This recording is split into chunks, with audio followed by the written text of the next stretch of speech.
s'est avéré qu'ils avaient un problème sur la Bresse-Haute-Seille de salles de spectacle. Donc, en réfléchissant, on a co-construit un peu cette idée de se dire, bah, tiens, aller dans les fermes quand les granges sont vides, ça pourrait être intéressant. Peut-être ça pourrait amener de la culture dans l'agriculture et inversement. Et en fin de compte, on s'est rendu compte que c'était peut-être pas nécessaire d'attendre que les granges soient vides parce que c'était pas aussi binaire que ça finalement. Et du coup, l'idée, ça a été de faire se rencontrer des agriculteurs avec l'artiste. J'ai grandi à la campagne, en Haute-Saône, et puis après j'ai vécu longtemps à Paris et je suis revenue vivre dans le coin il y a 4 ans. Et j'étais très contente de voir la nouvelle génération d'agriculteurs et puis de rencontrer des gens qui avaient une éthique de ce qu'ils faisaient. Et je me suis dit, ce serait super de faire un projet qui permette de rencontrer ces gens sous un aspect un peu différent. Et donc c'est comme ça que j'ai eu envie de faire un projet de résidence dans des fermes avec des performances et d'échanges de pratiques avec des agriculteurs. Et puis j'ai toujours aimé l'idée de m'échapper un petit peu de la ferme, au moins en pensée. Et puis voilà, je suivais la programmation du colombier en me disant toujours encore un truc où je pourrais pas aller, je peux pas suivre parce qu'il faut que je ferme mes poulets, parce que voilà, on a toutes les contraintes des éleveurs, quoi. Et donc j'ai entendu parler du projet de Céline et je trouvais ça assez foufou, donc ça me ressemblait bien.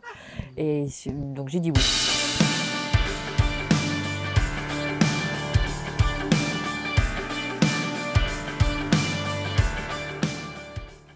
Et donc, c'est de ces rencontres de personnes qui travaillent avec leur corps, beaucoup. L'agriculteur, il travaille beaucoup avec son corps, la danseuse également. C'est de les faire se rencontrer sur leur pratique. Donc, c'est une rencontre. Et donc, quand la sortie de résidence a lieu, c'est aussi l'occasion de donner à voir à d'autres agriculteurs et à d'autres gens non agriculteurs ce qui peut se passer dans une rencontre comme celle-ci. Chaque personne que je rencontre, c'est un monde, quoi. Et puis un monde sensible aussi. Et puis après, il y a aussi tout un savoir technique. Enfin, j'apprends plein de choses, je suis un peu apprentie à chaque fois. En fin de compte, le social, c'est ce qui fait société, c'est ce qui fait que les gens se lient, se rencontrent. Rachel le disait tout à l'heure, pour elle, dans son quotidien, elle a énormément de travail. Elle nous l'a expliqué, elle est transformiste, elle se change 5 fois par jour pour faire des tâches complètement différentes. Elle a quand même accepté ce projet un peu fou et elle a trouvé la place pour cette nouvelle expérience qui lui a permis de rêver.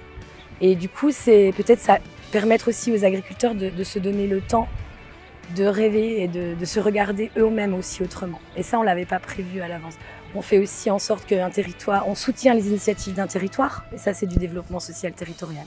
C'est très sympa l'idée de se sentir au bout du monde et de savoir que vous aurez du mal à vous échapper, mais que du coup les gens viennent à vous. Ça, c'est très très agréable.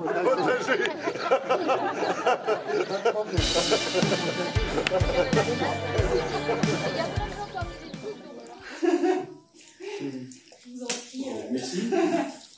Merci. Donc, Philippe Robin, je suis nouvel élu de la MSA. Alors, je ne vais pas vous faire un grand discours sur l'institution de mutualité sociale agricole, parce que c'est une grosse machine. C'est une machine qui est assez originale quand même, et qu'on tient à conserver en tant qu'élu. Déjà parce qu'il y a un maillage territorial qui est très fort, et on tient vraiment à rester présent auprès de nos ressortissants, parce que c'est comme ça qu'on dit dans les grandes machines de protection sociale. Mais en même temps, on a une particularité qui est ce qu'on appelle le guichet unique. C'est le fait qu'au sein de la MSA, on traite tout le volet de la protection sociale à un seul endroit. Et je pense, et c'est pour ça que je suis élu, que c'est vraiment beaucoup plus humain et beaucoup plus efficace. Alors on a aussi toute une partie d'être implanté, de rester très présent dans ces territoires, d'accompagner. Et quand je vois ce qui se passe ici, je sais pourquoi je suis élu, et je suis content d'être élu. Voilà, parce que c'est pour des opérations comme ça aussi qu'on est là et qu'on est très content d'être là. L'agriculture, cette connaissance, moi je suis bavard, donc j'aurais pu suivre depuis le début, parce que la MSA accompagne depuis 2018, je crois. Ouais. Je crois depuis le départ du projet, elle a construit avec vous. Alors merci Céline, parce que c'est vraiment elle qui était là. Puis merci aux agriculteurs, merci à vous, à tout le monde, au Colombier des Arts, parce que c'était vraiment intéressant. Alors on va continuer à rester là et on travaille maintenant sur ce qu'on appelle la charte famille avec la communauté de communes Bresse-Haute-Seille, qui est aussi un moyen d'amener plus de liens, plus de mutualiste, parce que moi je crois beaucoup au mutualisme. Parce que le mutualisme, je pense que c'est très moderne. Alors c'est aussi, ça veut dire solidarité, justice, et puis partage. Et ça, je pense que c'est important. Voilà. En tout cas, merci.